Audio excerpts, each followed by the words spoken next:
Hey, Shalom, Makim, Shalom. First and foremost, as always, I want to give all praise, all honor, and all glory to Yahweh, Bahashem Yahweh Shai, Bahashem Rachakwadash. Double honors to the apostles and the elders of Great Millstone that taught us His truth, and that's still teaching His truth. And much peace, love, and salutation to the elect of Yahweh, Bahashem Yahweh Shai, pushing this word with all truth and sincerity. I'm the brother Tazamah from the Great Millstone Dallas camp, coming back today with another lesson. And Lord willing, this lesson will be edifying. And I wanted to do a response video in regardings to a video that Elder Apostle Gabar did a reaction to. It looks like, well, not looks like, obviously it's obviously it's Bishop Nathaniel, and Bishop Nathaniel of the IUIC is on. He's on one again, tripping, breaking up, mingling up the scriptures, okay, incorrectly breaking down the scriptures. All right, and this breakdown that Bishop Nathaniel or General Nathaniel, God, whatever the hell he wants to be called, the scripture that he broke down here in Revelation, the 20th chapter,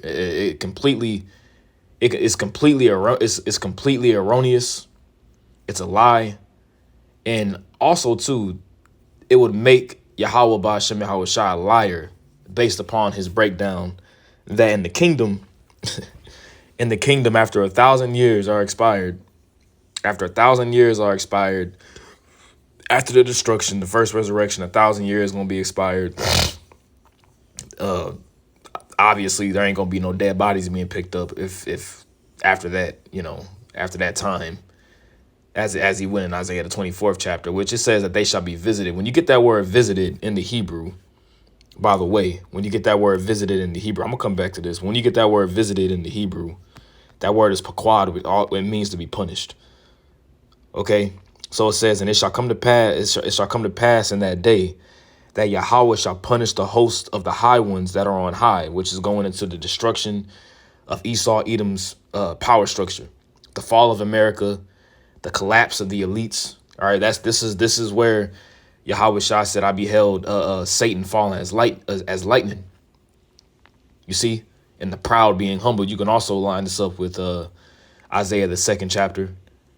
Okay.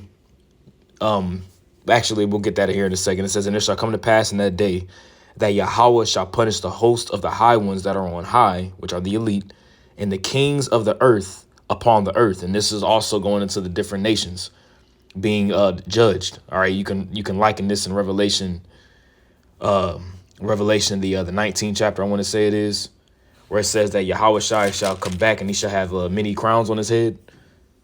I want to say it's Revelation, the 19th chapter. Or it's Revelation 14, one of those two. I'm sorry, no, it is Revelation 19. It says that many crowns were on his head, going into the fact of how Yahweh Shai, when he returns, all right, he's going to judge, beginning with Edom and the rest of these different nations, and take them down. Okay? This is what this is going into. This is talking about Isaiah the 24th chapter is going into the destruction of America. All right, the earth rocking to and fro like a drunkard. Okay? The fall of Esau, Edom and his power structure, the fall of these different nations, and Yahweh Shai completely dismantling all the heathen. Okay? It says, and they shall be gathered together as prisoners are gathered in the pit, and shall be shut up in the prison, and after many days shall they be visited. And that many days of them being visited, the many days of them being visited, okay, is after that 1,000-year period, okay, of them building up the kingdom, okay, because who's going to build? So are we going to be the ones building up the kingdom? We're going to be the ones that's going to be paving the streets with gold. We're going to be the ones that's going to be, here it is. We had to build up this kingdom. We had to build up this kingdom and build everything here.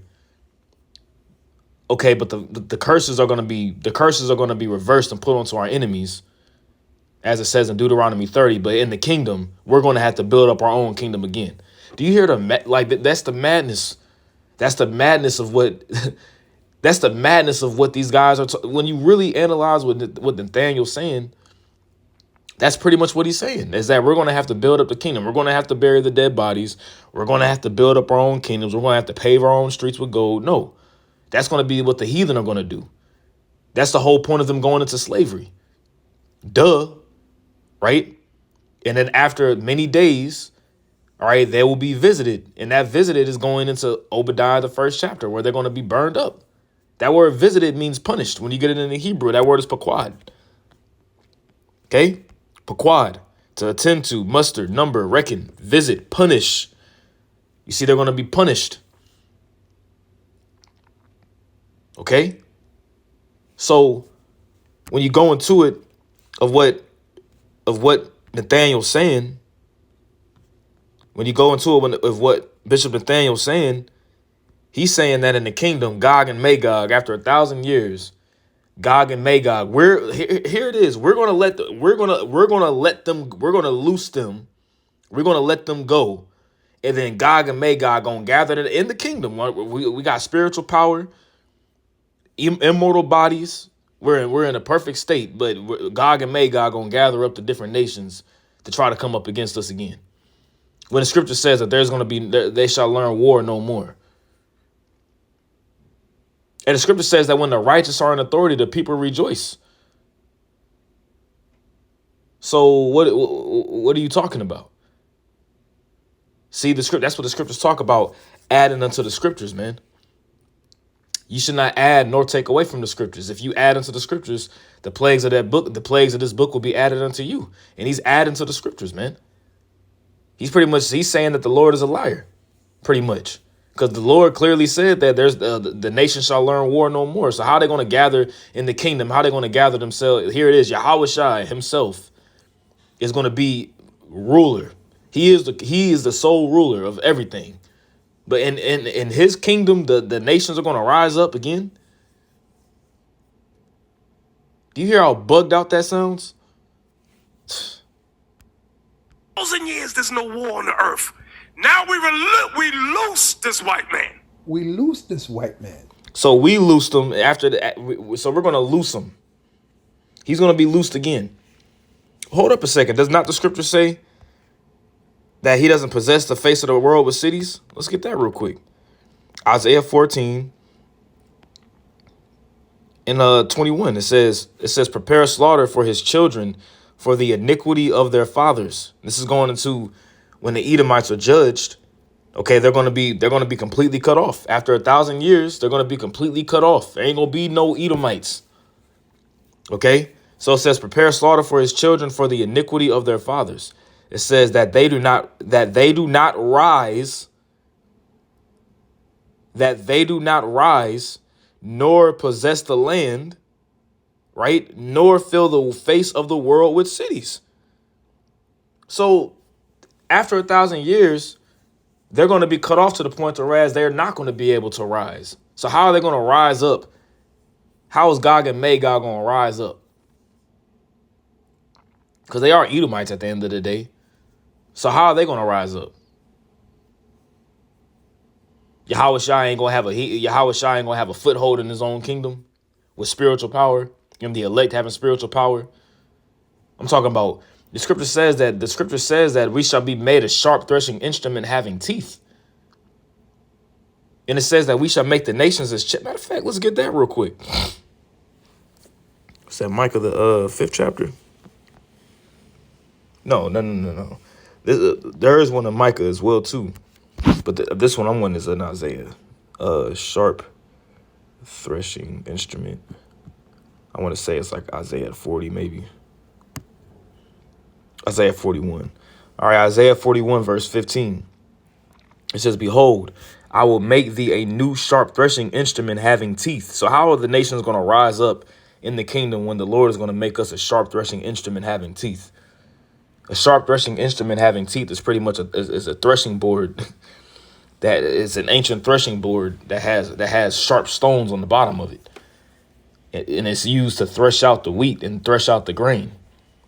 It says, thou shalt thresh the mountains, which are the different governments, and beat them small, and shall make the hills as chaff, which are the smaller governments.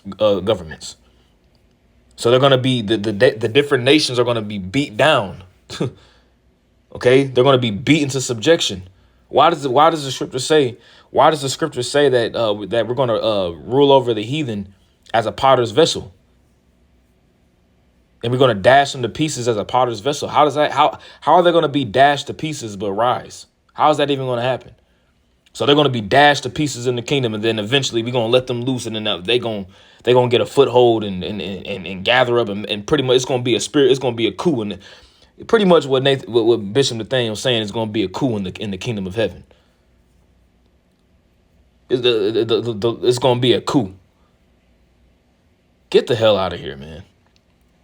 It says, "Thou shalt fan them, and the wind shall carry them away, and the whirlwind shall scatter them. And thou shalt rejoice in Yahweh, and shalt glory in the Holy One of Israel." You see that? And this is in the kingdom. You see, because we're going to be given all power to rule over our enemies, man. Ain't going into the fact of how the heathen Gog and Magog is going to gather the nations unto themselves. It's a period of time. We don't know how long it's going to be, but this is all just time here. And Gog and Magog is we're going to loose them out. We're going to loose Esau out. Gog and Magog are going to gather the heathen together, the different nations, and they're going to attack us in the kingdom. Really? Once again, we quoted it earlier. The scripture says that pretty much the nation shall learn war no more. They're going to beat they're going to beat their pruning hooks or their spears into pruning hooks, and their swords into plowshares, man. Every nation on the planet Earth, all right, are going to be underneath the Israelites. They're going to be slaves. There ain't going to be no rebellion like Nat Turner. It's a rebellion of Edomites. We're going to let them go, and then there's going to be a rebellion in the kingdom of heaven. Come on, man. Complete madness. Where in the kingdom? 1,000 years there's no war under. We lose this. Oh my goodness. Gog and Magog go out to gather together the nations. Time is in there. And it does not say how long it takes. It does not say how long it takes. Yeah, because it don't exist. It doesn't say how long it takes. The time is in there. It's time. Time. Inside joke. Right? Now let's do this real quick. Let's go to Revelation, the 20th chapter real quick. All right, let's take a look at Revelation 20 and 7, right? So it says, when the 1,000 years are expired, Satan shall be loosed out of his prison. All right, and this is going into the Renaissance period.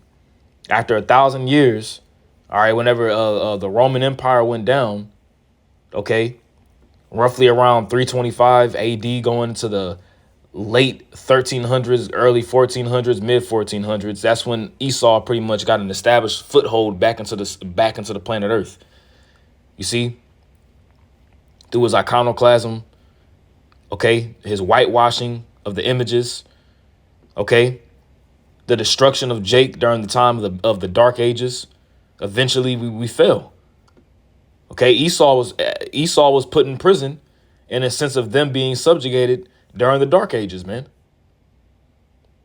They ain't going into no after 1,000 years are expired. We gonna let in the kingdom. We gonna let Esau out.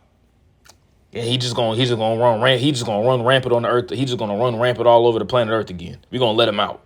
But we just read in Isaiah 14 that prepare slaughter for his children for the iniquity of his father, so that they do not rise nor possess the land, nor fill the face of the world with cities. You see? It says, and shall go out to deceive the nations which are in the four quarters of the earth. And how is this happening? This is happening as we speak right now. Because when you read Revelation, the 20th chapter, it jumps around.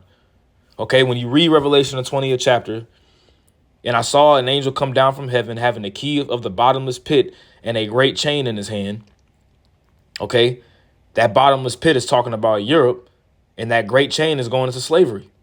And he laid hold on the dragon, that old serpent, which is the devil, okay, Satan, Esau, and Satan, and bound him 1,000 years and cast him into the bottomless pit and shut him up and set a seal upon him that he should deceive the nations no more, right? Till the 1,000 years should be fulfilled. And that 1,000 years was during the Byzantine Empire. And after that, he must be loosed a little season. And that little season is happening right now. It ain't talking about Esau being loosed in the kingdom of heaven for a little season again. That's not what it's talking about. Because when you read down and then you jump to verse 4, it jumps into the time of the kingdom. Verse 4 and 5 and 6 jumps into the time of the kingdom. And then verse 7 goes back to the present time, man. And the Lord wrote it, and the Lord wrote it that way for a reason, because it's supposed to be a stumbling block to those that don't have understanding. Esau going out to deceive the nations which are in the four quarters of the earth is happening right now. Okay, and you can line that precept up, okay, with Jeremiah, the 51st chapter. Okay, Jeremiah 51 and 7. Babylon hath been a golden cup in Yahweh's hand that made all the earth drunken. Babylon is America. Who runs and operates America? Esau runs and operates America. Okay? In America, through his philosophies and through his wine, has made all the earth drunken. This is where he goes into deceiving the nations. You see, the nations have drunken of her wine, therefore the nations are mad. Okay? This is what that's going into. When you read in Revelation, the 20th chapter, okay? And when you read verse 8, it says, and shall go out to deceive the nations which are in the four quarters of the earth. The four quarters of the earth is the whole world. Esau done got his foothold into the whole planet earth. That's his blessing. The earth was given into the hands of the wicked. And he deceives and rules the whole planet earth by way of his sword. Gog and Magog. You see, and Gog and Magog is Russia. Because in the kingdom of heaven, you ain't gonna have no Russians in the kingdom of heaven. There ain't gonna be no Gog and Magog. The Russians are gonna be let loose again, and the Russians are gonna get. There ain't gonna be no such thing as the Russians in the kingdom of heaven. The covering cast of the people gonna be destroyed. So no, ain't gonna be no the Russians, and then they're gonna gather together the different nations, the Chinese. Or no. Okay, this is happening right now. Gog and Magog is being stirred up right now. This is what you see happening going on in the Middle East right now between Israel and Palestine. And then you have Russia and America. Okay. This is what this is going into. Even when you get in Ezekiel, the 38th chapter. And the word of the Lord came unto me saying, Son of man, set thy face against Gog, the land of Magog, the chief prince of Meshach and Tubal, and prophesy against him. Okay. Prophesy against Gog and Magog. You see, because even though Gog and Magog is being used by Yahweh Ba'ashem Yahushua to bring forth destruction upon Babylon, when you read Revelation, the 13th chapter, this beast system, it had the head of a leopard, but it had the feet of a bear. Going into the destruction of the fall of this beast system is going to be by way of through Russia, but they're still going to be brought down too. Okay, Russia's still going to go down as well. But the Lord is using Gog and Magog, or Russia, all right, to fulfill prophecy for the downfall of Esau's system. Even though there are Edomites, remember the scripture says that a house divided can't stand. A kingdom divided against itself can't stand. Okay. When you read Ezekiel the 38th chapter, this is a prophecy of Russia getting put back into that spirit, gathering the different heathen nations around about it. All right, supplying them with weapons, and ultimately to what? Come up against America. This is what we see happening right now, man. This ain't happening. This right here in Revelation 20, okay, in verse 8, talking about Gog and Magog. There ain't no coup that's gonna take place in the kingdom of heaven. The fuck out of here, man. Excuse my language. It says, and shall go out to deceive the nations which are in the four quarters of the earth, Gog and Magog, to gather them together to battle. This gathering together of the battle is going into World War III, man. Armageddon. The number of whom is as the sand of the sea. Because Gog and Magog are going to have lots of nations with them. Okay? When you read in Jeremiah, let me get it in this app here because I don't want to have to keep bouncing around in the Blue Letter app. Okay. Jeremiah chapter 51. Let me find it real quick. There's a particular one in Jeremiah 51. Hold on one second.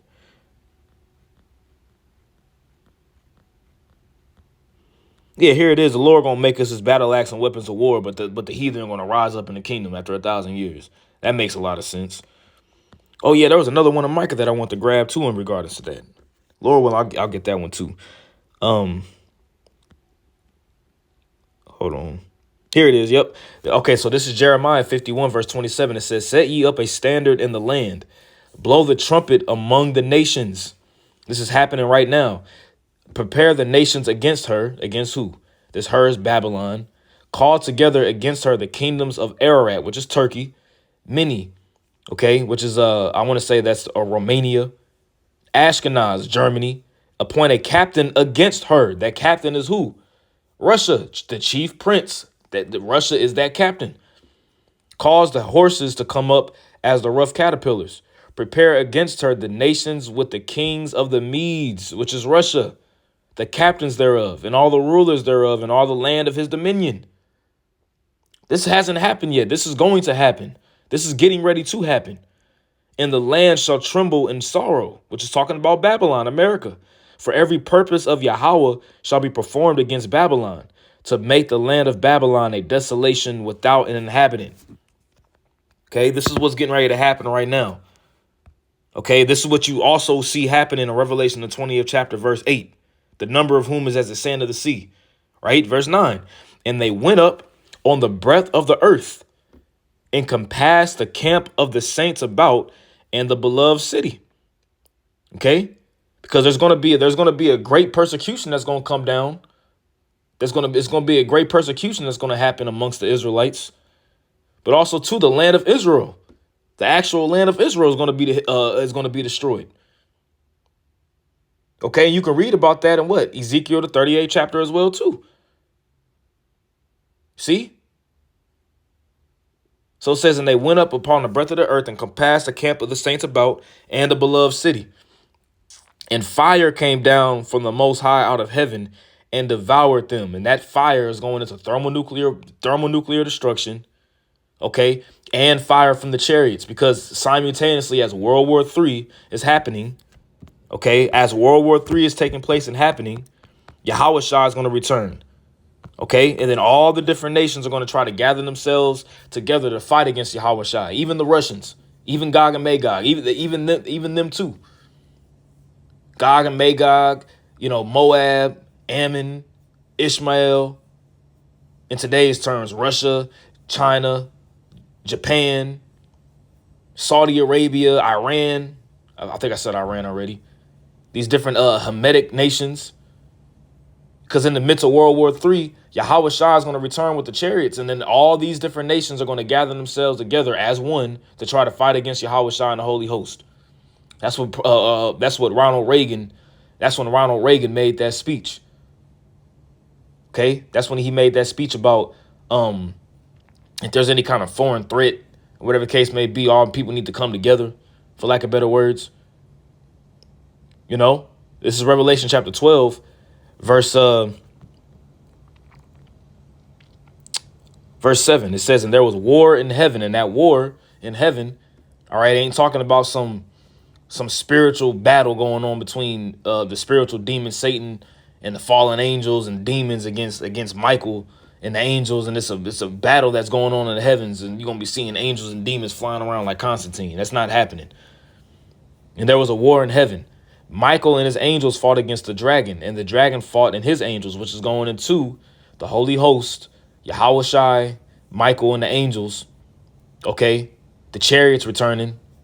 Okay, the Yahweh Shah coming back in the chariots, and who? Esau and his military, and the rest of the military as well of these different heathen nations fighting against the Lord.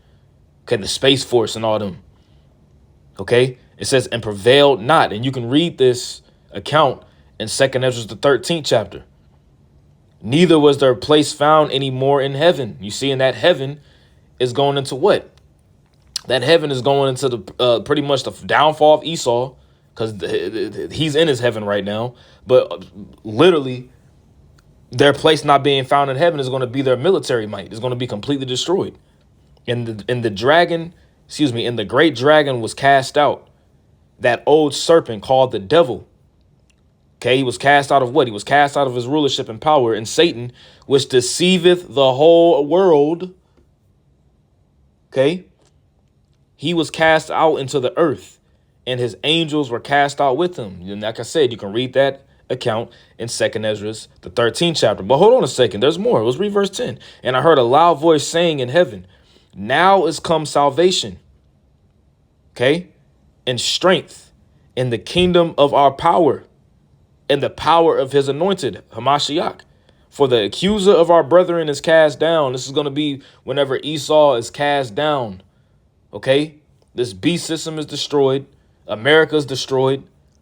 All the different nations are taken over, because when Yahweh Shai returns, that's end game for all nations. Ain't going to be no nations rising up. When Yahweh Shai cracks some clouds, okay? Because of course America's going to get hit, and the other different nations are going to shoot missiles on this place. But when Yahweh Shai actually appears, it's end game for these different nations. It's end game for all the different nations. They ain't gonna rise up again. Okay, for the accuser of our brethren is cast down, which is Esau. Okay, he's the one that accuses us before our power day and night, as it says in Jeremiah the 50th chapter. Okay, which accused them before our power day and night. Excuse me, it says it right there, but there's another precept in Jeremiah the 50th chapter. Where it says that